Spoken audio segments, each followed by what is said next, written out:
న్యాయాధిపతుల గ్రంథం 17వ అధ్యాయం. మీకా అనునొకడు ఎఫ్రాయిమీయుల మన్యదేశములో నుండెను.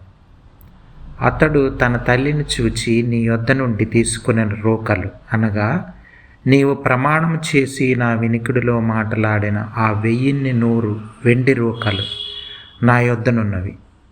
ఇదిగో నేను వాటిని తీసుకుంటునని ఆమెతో చెప్పగా, అతని తల్లి, నా కుమారుడు యెహోవా చేత ఆశీర్వదింపడుగాక అనెను. అతడు ఆ 1100 రోకలను తన తల్లికి మరలా ఇయ్యగా, ఆమె పోత విగ్రహము చేయించుటకై, నా కుమారుని చేత తీసుకొనిన ఈ రోకలను నేను యెహోవాకు ప్రతిష్ఠించుచున్నాను, నీకు మరలా అది ఇచ్చెదనను. అతడు ఆ రోకలను తన తల్లికి ఇయ్యగా, ఆమె వాటిలో 200 పట్టుకొని కంసాలికి అప్పగించెను. అతడు వాటితో చెక్కబడిన ప్రతిమా స్వరూపమైన పోత విగ్రహమును చేయగా, అది మీకా ఇంట ఉంచబడెను. మీకాను ఆ మనుష్యునికి దేవమందిరం ఒకటి ఉండెను. మరియు అతడు ఏఫోదును గృహదేవతలను చేయించి తన కుమారులలో ఒకని ప్రతిష్ఠింపగా, ఇతడు అతనికి యాజకుడాయను. ఆ దినములలో ఇశ్రాయేలీయులకు రాజు లేడు. ప్రతివాడును తన ఇష్టానుసారంగా ప్రవర్తించుచూ వచ్చెను. యోదా బెత్లెహేములో నుండి వచ్చిన యోదా వంశస్థుడైన ఒక యవనుడుండెను. అతడు లేవీయుడు. అతడు అక్కడ నివసించెను. ఆ మనుష్యుడు తనకు స్థలము దొరికిన చోట నివసింపవలనని యోదా బెత్లెహేము నుండి బయలుదేరి ప్రయాణం చేయుచు ఎఫ్రాయిమీయుల మన్యదేశముల నున్న మీకా ఇంటికి వచ్చింది. మీకా, నీవు ఎక్కడి నుండి వచ్చితివని అతనిని అడుగగా, అతడు, నేను యోదా బెత్లెహేము నుండి వచ్చిన లేవీయుడను, నాకు దొరుకగల చోటు నివసించుటకు పోవుచున్నానని అతనితో అనెను. మీకా, నా యొద్ద నివసించి నాకు తండ్రివిగాను యాజకుడవుగాను ఉండము. నేను సంవత్సరమునకు నీకు 10 వెండి రోకలను, 1 దుస్తు బట్టలను, ఆహారమును ఇచ్చేదనని చెప్పగా, ఆ లేవీయుడు ఒప్పుకొని ఆ మనుషుని యొద్ద నివసించుటకు సమ్మతించెను. ఆ యవ్వనుడు అతని కుమారులలో ఒకని వలె నుండెను. మీకా ఆ లేవీయుని ప్రతిష్ఠింపగా, అతడు మీకాకు యాజకుడై అతని ఇంట నుండెను. అంతటా మీకా, లేవీయుడు నాకు యాజకుడైనందున యెహోవా నాకు మేలు చేయనని ఇప్పుడు నాకు తెలియను అనెను. ప్రార్థన చేసుకుందాం. ప్రేమ కలిగిన మా పరలోకపు తండ్రి, మీ ఘనమైన అతి పరిశుద్ధమైన నామానికి వందనాలు ప్రభువా. ఉదయకాల సమయంలో మీ సన్నిధికి చేరడానికి దయచేసిన మరొక గొప్ప అవకాశాన్ని బట్టి, పునరుద్ధాన దినాన్ని బట్టి మిమ్మల్ని స్తుతిస్తూ, మిమ్మల్ని ఆరాధిస్తూ కనపరుస్తూ ఉన్నాం. మీ గొప్పతనాన్ని బట్టి, ఔన్నత్యాన్ని బట్టి, మీ ప్రేమను బట్టి, వాత్సల్యతను బట్టి, ప్రభువా విశ్వాస్యతను బట్టి, మహాపరిశుద్ధతను బట్టి మీకు వందనాలు. మీకు సార్వభౌమాధికారాన్ని బట్టి, న్యాయమైన మీ పరిపాలన బట్టి, తీర్పులను బట్టి, ప్రభువా అపరిమితమైన మీ జ్ఞానాన్ని బట్టి మిమ్మల్ని స్తుతిస్తూ, మిమ్మల్ని ఆరాధిస్తూ కనపరుస్తూ ఉన్నాం. ఈ యొక్క ఉదయకాల సమయంలో ప్రభువా నాయన మీరేమంటున్నారో దాన్ని బట్టి మీకు వందనాలు ప్రభువా. మా జీవితాల్లో మమ్మల్ని ప్రేమించి ప్రభువా మా ఎడల మీరు కలిగి ఉన్న ఉద్దేశాలను బట్టి, మమ్మల్ని నడిపిస్తున్న విధానాన్ని బట్టి మీకు స్తోత్రాలు ప్రభువా. నూతన సంవత్సరంలో ప్రభువా మమ్మల్ని దీవిస్తూ, ఆశీర్వదిస్తూ, మాతో మాట్లాడుతూ, మమ్మల్ని బలపరుస్తూ ప్రభువా నాయన ఉన్నందుకు ప్రభువా మా పాపాలను క్షమించి, అతిక్రమాలను క్షమించి ప్రభువా నాయన మీ సన్నిధిని అనుభవించడానికి కృప చూపుతున్నందుకు మిమ్మల్ని స్తుతిస్తూ, ఆరాధిస్తూ కనపరుస్తూ ఉన్నాం. మాతో మాట్లాడమని, వినిగ్రహించబడ్డానికి కృప చూపించమని, ప్రతి ఆటంకాన్ని, అంధకార శక్తిని లయపరచమని ప్రభువా నాయన ప్రభువా మీ ఆశీర్వాదాలు, ప్రభువా మీ యొక్క దీవెనలు మాపై ఉంచమని, ఘనత, మహిమ, ప్రభావాలు మీకే ఆరోపిస్తూ ప్రభువా నాయన మీరే మాట్లాడమని యేసు ప్రభువారి అతి పరిశుద్ధమైన నామంలో ప్రార్థన అడిగి వేడుకొంచున్నాం తండ్రి, ఆమెన్. ఒకసారి ఒక దైవ సేవకుడు ఇంకొక దైవ సేవకుని దగ్గరికి వెళ్ళి ఈ విధంగా మాట్లాడుతూ ఉన్నాడు. నాకు ఒక మంచి సంఘం ఉంది, చర్చ్ ఉంది, అలాగే మంచి సండే స్కూల్ ప్రోగ్రామ్స్ అవి జరుగుతూ ఉన్నాయి. అలాగే నాకు రేడియో మినిస్ట్రీ కూడా ఉంది, అది కూడా చాలా చక్కగా జరుగుతూ ఉంది. అయితే నాకు స్వతహాగా ఇవన్నీ కూడా మినిస్ట్రీస్ అన్నీ ప్రమాణంగా జరుగుతున్నా సరే, నాకు స్వతహాగా పర్సనల్గా ఏదో లేకుంది అని తెలుస్తుంది. నేను పరిశుద్ధాత్మ దేవుని చేత నింపబడాలని, మీరు ఆ విధంగా నింపబడ్డారని, నాకు కూడా అటువంటి అనుభవం కావాలని చెప్పి ఆయన దగ్గరికి వెళ్ళాడు, ఆ యొక్క దైవ సేవకుడి దగ్గరికి వెళ్ళాడంట. అయితే ఆ దైవ సేవకుడు చూసి, నాకెందుకో నీకు అటువంటి అనుభవం దొరకదనిపిస్తూ ఉంది. ఎందుకంటే నీకు కావాల్సింది నీ నీ నీ ప్రోగ్రామ్స్ అంటే నీకు నువ్వుగా ఏర్పరచుకున్నటువంటి ప్రోగ్రామ్స్కి వాటికి దేవుని శక్తి తోడవ్వాలని నీ యొక్క ఉద్దేశం.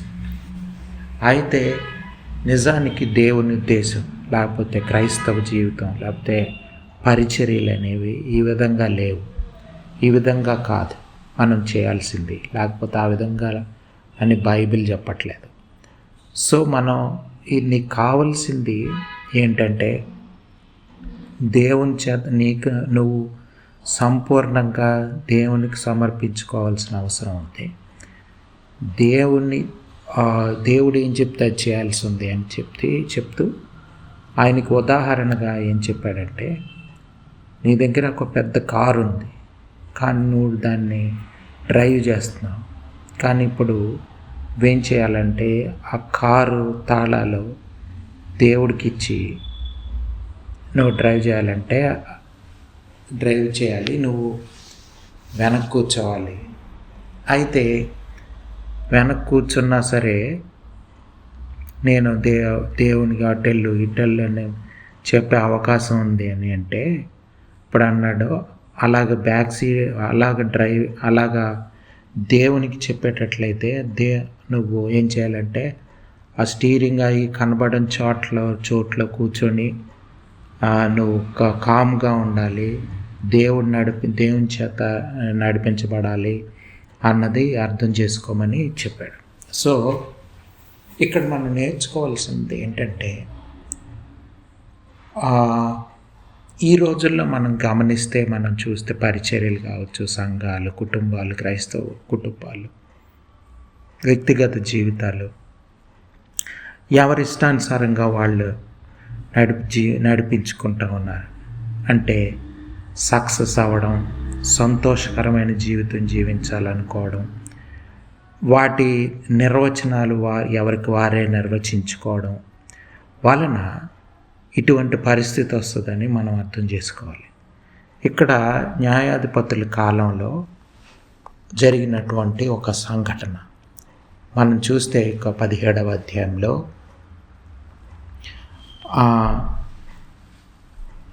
ఎఫ్రాయిమీలు ఉండే దేశం, అంటే ఆ దేశంలో ఆ యొక్క న్యాయాధిపతుల కాలంలో మనం చూస్తే ఎవరిష్టం వచ్చినట్లు వాళ్ళు ఉన్నారు.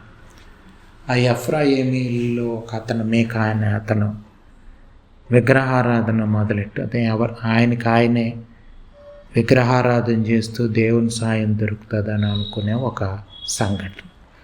విగ్రహాలను తయారు చేసుకొని, ఆ తల్లి ఒక విగ్రహం చేస్తే దాన్ని పెట్టుకొని, అలాగే ఒక లేవీయుడు బెత్లెహేం నుంచి ఆయన కూడా దేవుని ఒక కంఫర్టబుల్ లైఫ్ కోసం వెతుక్కుంటూ అతను తిరుగుతూ ఉన్నాడు, యవనస్తుడు. చూడండి, ఎవరి ఇష్టానుసారంగా, ముఖ్యంగా ఇక్కడ మనం చూస్తే 6వ వచనంలో, ఆ దినములలో ఇశ్రాయేలీయుల యొక్క రాజు లేడు, ప్రతి వాడును తన ఇష్టానుసారముగా ప్రవర్తించుచూ వచ్చాను. ఇష్టానుసారంగా ప్రవర్తిస్తూ ఉన్నారు. ఇది మనం అర్థం చేసుకుంటే ఈ రోజుల్లో పక్కా మనకి సరిపోయే ఒక సందర్భం, మనం అర్థం చేసుకొని జీవితం మార్చుకోవడానికి ఉపయోగపడే వాక్య భాగం. చాలా ప్రాముఖ్యమైన మాటలు ఇవి. మనం కూడా ఇప్పుడు ఈ రోజుల్లో చూస్తే చర్చికి వెళ్ళొచ్చు, లేకపోతే బైబిల్ స్టడీస్కి వెళ్ళొచ్చు, పాటలు పాడొచ్చు, స్కిట్లు వేయచ్చు, లేకపోతే వాయిద్యాలు వాయించవచ్చు, ప్రసంగాలు చెప్పచ్చు. రకరకాల పనుల్లో మినిస్ట్రీ అని జరుగుతున్నట్లు మనకి బయట కనిపిస్తూ ఉంటుంది. చాలా రకరకాలుగా సంఘాల్లో మనం సంఘాలు, పెద్ద పెద్ద సంఘాలు, చిన్న చిన్న సంఘాల వరకు రకరకాల కాంగ్రిగేషన్స్ లేకపోతే సంఘాలు మనకు కనిపిస్తాయి. ఆ యొక్క చాలామంది దేవుణ్ణి ఆరాధిస్తున్నట్లు మనం గమనించవచ్చు. వాళ్ళ జీవితాలు క్రైస్తవులని మనం అనుకొని ఇక్కడ వాళ్ళ జీవితాలు బాగున్నాయని, సక్సెస్ఫుల్ మినిస్ట్రీస్ అని రకరకాలుగా అనుకోవచ్చు. కానీ నిజం అన్నది బైబిల్తో సరిపోల్చుకున్నప్పుడు వాక్యానుసారంగా మనం అర్థం చేసుకొని మన పరిస్థితిని అర్థం చేసుకుంటే కానీ మనకి సత్యం తెలియదు. మనం చూడండి, ఒక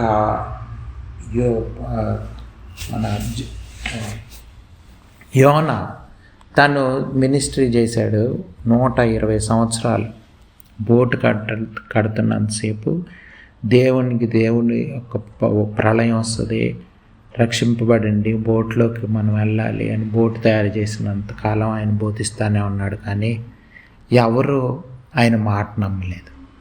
సో ఒక ప్రీచర్గా మనం అనుకోవచ్చు ఆయన ఫెయిల్యూర్ అయిపోయాడు అని, మినిస్ట్రీ సరిగ్గా లేదని మనం అనుకోవచ్చు కదా, మనకు అనిపిస్తుంది అట్లా. కానీ ఆయన దేవుని చిత్తానుసారంగా దేవుని మాటకు చొప్పున ఆయన జీవితాన్ని, ఆయన కుటుంబాన్ని ఆయన్ని కాపాడుకోగలిగాడు. యేసు ప్రభు వారి పరిచర్య మనం చూసినప్పుడు ఎంతోమంది యేసు ప్రభు వారి ఈ లోకంలో పరిచర్య చేసినప్పుడు ఎక్కువ మంది ఏమి యేసు ప్రభు వారిని ఒకవేళ వాళ్ళు ఆశ్చర్యకార్యాలు, అద్భుత కార్యాలు చూసి వెంబడించిన వాళ్ళల్లో అనేక మంది ఉండొచ్చు. కానీ నిజంగా యేసు ప్రభు వారిని వెంబడించిన వాళ్ళు శిష్యులు మనకు తెలుసు. కానీ వాళ్ళు కూడా యేసు శ్రమలు వచ్చినప్పుడు వాళ్ళు కూడా కనిపించలేదు యేసు ప్రభు వారికి.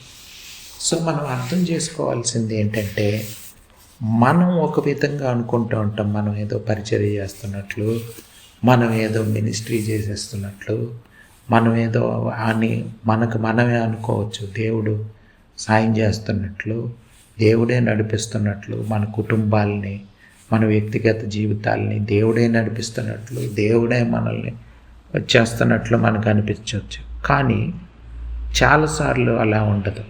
ఒక చైనా దేశానికి చెందిన ఒక సేవకుడు, ఒక ఆయన అమెరికా దేశంలో ట్రైనింగ్ అయ్యి మళ్ళీ చైనా దేశానికి వెళ్తే, చైనా దేశంలో వాళ్ళు అమెరికాని చూసి నువ్వేం నేర్చుకున్నావు, అక్కడ ఏం అర్థమైంది అని వాళ్ళు అడిగితే ఏం చెప్పాడంటే, దేవుని సాయం లేకుండా అమెరికా చాలా అభివృద్ధి చెందిందని చెప్పాడంట. అంటే దేవుని మీద ఆధారపడకుండా మనమే సక్సెస్, ఫ్లరిష్ అనుకోవచ్చు. ఈ లోకపరంగా చూస్తే అభివృద్ధి చెందిన దేశం అయి ఉండొచ్చు, లేకపోతే రకరకాలుగా అయి ఉండొచ్చు. మన దేశ పరిస్థితి లేకపోతే వేరే దేశాల పరిస్థితులు రకరకాలుగా మానవుని దృష్టిలో రకరకాలుగా ఉండొచ్చు. కానీ దేవుని దృష్టిలో మన దేశం లేకపోతే మన రాష్ట్రం, మన ప్రజలు, మన సొంత కుటుంబం లేకపోతే ఇవన్నీ అలాగ మన సంఘాలు, మనం వెళ్ళే సంఘం ఎట్లా ఉంది అని మనం ఆలోచించుకొని పరిశీలించుకొని మనం అర్థం చేసుకొని ఇంట్రాస్పెక్ట్ చేసుకొని మార్చుకోవాల్సిన అవసరం ఉంది. బైబిల్ ఏం చెప్తుంది అన్నది ఆ పాఠాల ద్వారా మనం మార్చుకోవాల్సింది. ఇక్కడ చూస్తే ఇప్పుడు ప్రపంచ పరిస్థితి ఎట్లా ఉందో న్యాయాధిపతుల కాలంలో కూడా అలాగే ఉంది. మీకా ఏం చేస్తున్నాడు, తన ఇష్టానుసారంగా అతను ఒక ఇంట్లోనే విగ్రహాలు పెట్టుకొని కొడుకునే యాజకుడిగా తయారు చేసేసి అట్లా రన్ చేసుకుంటున్నాడు. ఒకటి మినీ టెంపులే రన్ చేసుకుంటున్నాడు ఇంట్లో. సో అటువంటి పరిస్థితుల్లో ఒక యవనస్తుడు, లేవి గోత్రానికి చెందినటువంటి యవనస్తుడు, తాను అక్కడ అంటే తనకు నచ్చిన విధంగా కంఫర్టబుల్గా జీవించడానికి, దేవుని మీద ఆధారపడే ఆధారపడకుండానే తనకు కంఫర్టబుల్ లైఫ్ కావాలని వెతుక్కుంటూ వెళ్ళాడు. వెళ్తూ ఉన్నప్పుడు ఈ మేకా కనిపించాడు. మేకా ఏమన్నాడంటే, నువ్వేంటి ఇక్కడికి బేత్లెహేం నుంచి వస్తున్నావు, ఎక్కడి నుంచి వస్తున్నావు ఏంటి అని వివరాలు అడిగినప్పుడు చెప్పాడు. ఇలాగా లేవేండి అని. అయితే మరి నాకు ఇక్కడ యాజకుని అవసరం ఉంది, మా ఇంట్లోనే ఉండు, నీకు బట్టలు అలాగే ఒక 10 షెకెల్స్ ఇస్తానని చెప్పాడు. నీకు ఫుడ్ పెడతాను. మంచి కంఫర్టబుల్గా డీల్ బాగానే ఉందనుకున్నాడు. అక్కడ ఉండిపోయాడు. చూడండి, అంటే మన లైఫ్ కంఫర్ట్ లేకపోతే హ్యాపీనెస్ కోరుకొని దానికి దేవుని సాయం కావాలని కోరుకునే జీవన విధానమే ప్రపంచంలో ఇప్పుడు ప్రివేల్ అవుతుంది. అటువంటి జీవన విధానమే మనం చూడండి, మనకి ఏమన్నా అవసరతలు ఉంటే అప్పుడు దేవుని దగ్గరికి వెళ్తాం. పిల్లలు కొట్టకపోయినా, ఆర్థిక సమస్యలు ఉన్నా, లేకపోతే రకరకాలుగా ఒంట్లో బాగాలేకపోయినా, ఏదైనా సరే రకరకాల సమస్యలు దేవుని దగ్గరికి వెళ్ళి ఆ సమస్య తీసేయాలని మనం ప్రార్థన చేసుకుంటూ ఉంటాం. కానీ దేవుని చిత్తానుసారమైన జీవితం ఒకటి ఉంది, ఆ విధంగా బ్రతకాలి. అది నిజమైన క్రైస్తవ జీవితం. అందులో తద్వారా దేవుడి దగ్గర దేవుని యొక్క సంతోషం, సమాధానం దొరుకుతుంది అని మనం అర్థం చేసుకోకుండా మనం కోరుకునే సంతోషం కావాలనుకోవడం, మనకు మనమే ఇదే సంతోషం అనుకుని అటువంటి సంతోషం ఇవ్వమని దేవుణ్ణి అడగడం. ఇది ఈ 2 జీవన విధానాలని మనం యొక్క ఉదయకాల సమయంలో అర్థం చేసుకోవడానికి ప్రయత్నం చేద్దాం. హ్యూమనిజం కానీ, ఫండమెంటలిజం కానీ, రకరకాల ఇజమ్స్ ప్రపంచంలో మనకు కనిపిస్తాయి. ఇవన్నీ కూడా అలాగే ఉంటాయి. ఫైనల్గా ఏంటి, నువ్వు సంతోషంగా హ్యాపీగా నీ ఇష్టానుసారమైన తిండి తినాలా, నీ ఇష్టానుసారంగా బ్రతకాలా, హ్యాపీగా ఉండాలా, సంతోషంగా ఉండాలా, ఇదే. దానికి ఒకవేళ దేవుడు సాయం చేస్తానంటే దేవుడు సాయం చేసే దేవుడు ఎవరైనా ఉంటే ఆ దేవుడు నాకు కావాలి. ఇది మనం అనుకునేది. సో ఇటువంటిది క్రైస్తవ జీవితం అటువంటిది కాదు. ఇక్కడ చూడండి, ఇంకా చూస్తే మనం 18వ అధ్యాయంలో చూస్తే కొన్ని వచనాలు చూస్తున్నాను. చూడండి, న్యాయాధిపతుల గ్రంథం 18వ అధ్యాయం 1 నుంచి 6 వచనాలు. ఆ దినములలో ఇశ్రాయేలీయులకు రాజు లేడు, మరియు ఇశ్రాయేలీయుల గోత్రములలో ఆ దినము వరకు దానీయులు స్వాస్థ్యము పొంది ఉండలేదు కనుక ఆ కాలమును తాము నివసించుటకు తమకు స్వాస్థ్యము వెదకుకొనుటకు వారు బయలుదేరి ఉండిరి. ఆ దేశ సంచారము చేసి దానిని పరిశోధించుటకై దానీయులు తమ వంశస్థులందరిలో నుండి పరాక్రమవంతులైన 5 మనుష్యులను జొరియా నుండి ఎప్తాయోలు నుండి పంపి, మీరు వెళ్ళి దేశమును పరిశోధించుడని వారితో చెప్పగా, వారు ఎఫ్రాయిమీయుల మన్యముననున్న మేకా ఇంటికి వచ్చి అక్కడ దిగిరి. వారు మేకా ఇంటి యొద్దనున్నప్పుడు లేవీయుడైన ఆ యవ్వనుని స్వరమును పోల్చి ఆ వైపునకు తిరిగి అతనితో, ఎవడు నిన్ను ఇక్కడికి రప్పించెను, ఈ చోటును నీవేమి చేయుచున్నావు, ఇక్కడ నీకేమి కలిగి ఉన్నదని అడుగుగా, అతడు మీకా తనకు చేసిన విధము చెప్పి, మీకా నాకు జీతం ఇచ్చుచున్నాడు, నేను అతనికి యాజకుడినై ఉన్నానని వారితో చెప్పాను. అప్పుడు వారు, మేము చేయబో పని శుభమగునో కాదో మేము తెలుసుకొనున్నట్లు దయచేసి దేవుని యొద్ద విచారించమని అతనితో అనగా, ఆ యాజకుడు క్షేమముగా వెళ్ళుడి, మీరు చేయబో పని యెహోవా దృష్టికి అనుకూలమని వారితో చెప్పాను. కాబట్టి ఆ 5 మనుషులు వెళ్ళి లాయిషునకు వచ్చి దానిలోని జనము సీదోనీయుల వలె సుఖముగాను నిర్భయముగాను నివసించుటయు, అధికార బలము పొందిన వాడెవడునూ లేకపోవుటయు, ఏమాత్రమైనను అవమానపరచగలవాడెవడనూ ఆ దేశములో లేకపోవటయు వారు సిదోనీయులకు దూరస్తులై ఏ మనుషులతోనూ సాంగత్యము లేకుండుటయో చూచిరి. వారు జొరియాలోను ఎప్తాయోలును ఉండు తమ స్వజనుల యొద్దకు రాగా వారు మీ తాత్పర్యం ఏమిటని అడిగిరి. చూడండి, ఇక్కడ మనం గమనిస్తే ఈ యొక్క దానియేలుకి స్వాస్థ్యం ఇంకా రాలేదు. వాళ్ళకు కావాల్సిన అంటే ల్యాండ్ వాళ్ళు సంపాదించుకోవాల్సిన అవసరం ఉంది.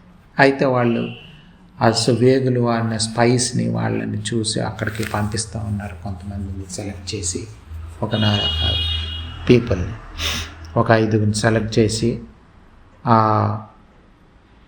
వాళ్ళ పరాక్రమవంతులైన 5 మనుషులను జొరియా నుండి ఎప్తాయోలు నుండి పంపించి వాళ్ళని ఆ ప్రదేశం అంటే వాళ్ళు వచ్చి రిపోర్ట్ ఇస్తున్నారు, అక్కడ మనం ఆ ప్రదేశాన్ని ఆక్రమించుకునే అవకాశం ఉందని వాళ్ళు చెప్తా ఉన్నారు. ఈలోపు వాళ్ళు అక్కడికి వెళ్ళడానికి ముందు వాళ్ళు ఒక మేకా ఇంట్లో బస చేశారు. అక్కడ లేవేయుడిని చూశారు, యవనస్తుడైన లేవేయుడు.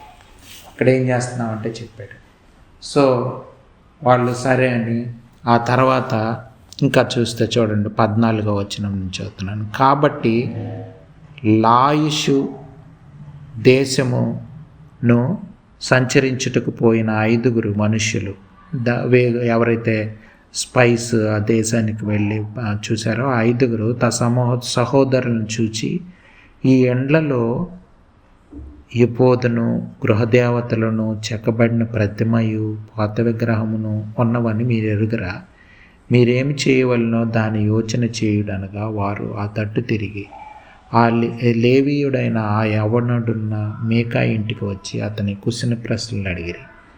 దానియులైన 600 మంది తమ యుద్ధ ఆయుధములను కట్టుకొని గవినివాకట నిల్చుండగా దేశమును సంచరించుటకు పోయిన 5 మనుషులు లోపల వచ్చి ఆ ప్రతిమను ఎపోదును గృహదేవతలను పోత విగ్రహమును పట్టుకొని అప్పుడు యాజకుడు యుద్ధాయుధములు కట్టుకున్న 600 మంది మనుషులతో కూడా గవిని ఎదుట వాకిట నిలిచి ఉన్నాడు. మీరు మీకా ఇంటికి పోయి చెక్కబడిన ప్రతిమను ఎపోదును గృహదేవతలను పోత విగ్రహమును పట్టుకొని అప్పుడు ఆ యాజకుడేమి మీరు చేయుచున్నారని వారిని అడగగా వారు నీవు ఊరకుండము, నీ చెయ్యి నీ నోటి మీద ఉంచుకొని మాతో కూడా వచ్చి మాకు తండ్రివిగాను యాజకుడుగాను ఉండము. ఒకని ఇంటి వారికే యాజకుడు అయి ఉండుట నీకు మంచిదా? ఇశ్రాయేలీలలో ఒక గోత్రమునకును కుటుంబమునకును యాజకుడు అయి ఉండటం మంచిదా అని అడిగిరి. అప్పుడు ఆ యాజకుడు హృదయమును సంతోషించి ఎపోదును గృహదేవతలను చెక్కబడిన ప్రతిమను పట్టుకొని ఆ జనుల మధ్య చేరెను. అట్లు వారు తిరిగి చిన్నపిల్లలను పశువులను సామాగ్రిని తమకు ముందుగా నడిపించుకొని పోయిరి. చూడండి, వీళ్ళు తనకి డీల్ చెప్తున్నారు. నువ్వు ఇక్కడేం చేస్తున్నావు, ఒక ఇశ్రాయేలీలో ఒక గోత్రానికి ఉంటావా, ఇశ్రాయేలీలకి అందరికీ యాజకుడిగా ఉంటావా అని డీల్ వాళ్ళకి అతనికి చెప్పారు. ఆ యవనస్తుడైన లేవీయుడు అతను మంచి డీల్ బాగుంది, ఇతను మీకా ఇచ్చిన డీల్ కన్నా బాగుందని అక్కడికి వెళ్ళిపోయాడు. ఇది ఈ రోజుల్లో మనుషులు లేకపోతే దైవ సేవకులు అనబడేవాళ్ళు, దేవుని సేవను ఉద్యోగంగా అనుకునేవాళ్ళు, జీతాలకు పనిచేసేవాళ్ళు, రకరకాలుగా బ్రతుకు తెరువుని కోసం పనిచేసేవాళ్ళు, డబ్బులు సంపాదించుకున్న వాళ్ళు అనుకునేవాళ్ళు, ఇక్కడ కన్నా ఎక్కువ జీతం వస్తుందంటే అక్కడికి వెళ్ళిపోయేవాళ్ళు. ఇలాగ మనకి రకరకాలుగా ఈ రోజుల్లో కూడా మనకు కనిపిస్తారు. మీరు పలానా దేశం వచ్చి వాక్యం చెప్తే మీకు ఇంత డబ్బులు ఇస్తూ ఉంటాయి, వెళ్ళిపోతారు. లేకపోతే పలానా ప్లేస్కి వచ్చి వాక్యం చెప్తే మీకు డబ్బులు ఇస్తామంటే అక్కడికి వెళ్తారు. దేవుని చిత్తం అంటది ఏముండదు, ఎవరి ఇష్టానుసారంగా వాళ్ళు బ్రతికే పరిస్థితి ఈ రోజుల్లో కూడా మనకు కనిపిస్తూ ఉంటుంది. సో మనం నేర్చుకోవాల్సిన పాఠం ఈ నూతన సంవత్సరంలో మన జీవితాలని అర్థం చేసుకొని దేవుని మీద సంపూర్ణంగా ఆధారపడి దేవుని చిత్తానుసారమైన జీవితం జీవించాల్సిన అవసరం ఉంది. మీరు చూడండి, యేసు ప్రభు వారు జీవించిన జీవితం, ఆయన యాటిట్యూడ్ ఈ లోకంలో యేసు ప్రభు వారు ఉన్నప్పుడు ఎలా ఉందో చూడండి. యోహాను సువార్త 8:28 కావున యేసు, మీరు మనుష్య కుమారుని పైకెత్తినప్పుడు నేనే ఆయనననియు, నా అంతట నేనే ఏమీ చేయక తండ్రి నాకు నేర్పినట్టు ఈ సంగతులు మాట్లాడుచున్నాననియు మీరు గ్రహించెదరు. అంటే యేసు ప్రభువారు ఏం చేసినా సరే అది దేవుడు నేర్పినట్లుగా, దేవుడు చేత నడిపించబడి సంపూర్ణంగా దేవుని మీద ఆధారపడి ఆయన పరిచర్య కానీ ఆయన జీవితం కానీ సాగిందని లోకంలో ఉన్నప్పుడు అర్థం చేసుకోవాలి.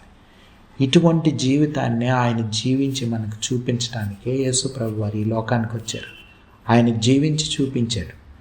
ఆ జీవితం జీవించడానికి మనం తీర్మానించుకోవాలి. కానీ మన ఇష్టానుసారంగా మనం బ్రతికి, మన ఇష్టానుసారంగా మనమే సక్సెస్ అనుకొని, మనమే మన మినిస్ట్రీ గొప్పగా పెరిగిపోతుందని మనమే అనుకొని, మనమే రకరకాలుగా ప్రోగ్రామ్స్, క్రిస్మస్ ప్రోగ్రామ్స్, ఆ ప్రోగ్రామ్స్, ఈ ప్రోగ్రామ్స్ చేసేసుకొని మనమే మన దేవుని మీద ఆధారపడే ప్రసక్తే లేకుండా ఇష్టానుసారంగా న్యాయాధిపతుల కాలంలో ఏ విధంగా జరుగుతుందో ఆ విధంగా జరిగే భయంకరమైన దినాల్లో మనం ఉన్నాం.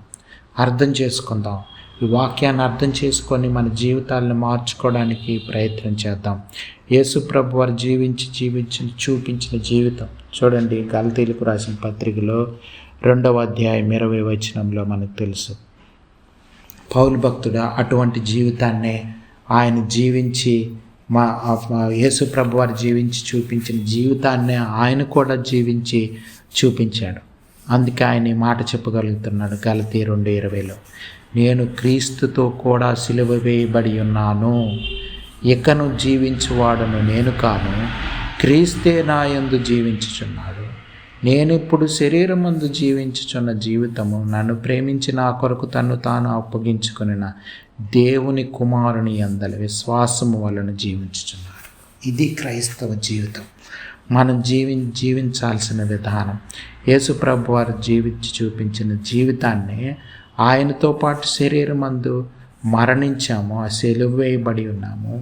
యేసు ప్రభు వారితో పాటు యేసు ప్రభు వారు మనల్ని లేపారు. ఆయనతో పాటు జీవించడానికి ఇక మీదట మనం కాదు జీవించాల్సింది, యేసు ప్రభు వారే జీవించాలి. నూతన సంవత్సరంలో ప్రతి క్రైస్తవుడు, వాక్యం ఉన్న ప్రతి ఒక్కరూ తీర్మానించుకోవాల్సింది ఇక మీదట మన ఇష్టానుసారంగా బ్రతకూడదు.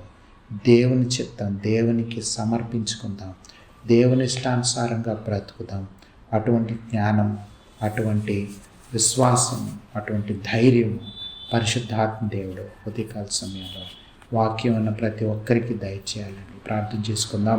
ప్రేమ కలిగిన మా పరలోకపు తండ్రి, మీ ఘనమైన అతి పరిశుద్ధమైన నామానికి వందనాలు ప్రభువా. ఉదయకాల సమయంలో మాతో మాట్లాడారు.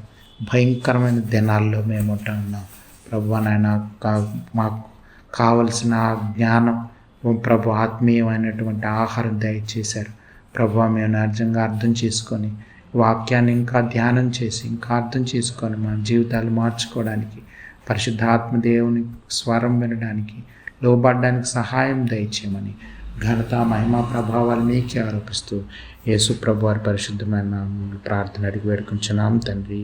ఆమేన్.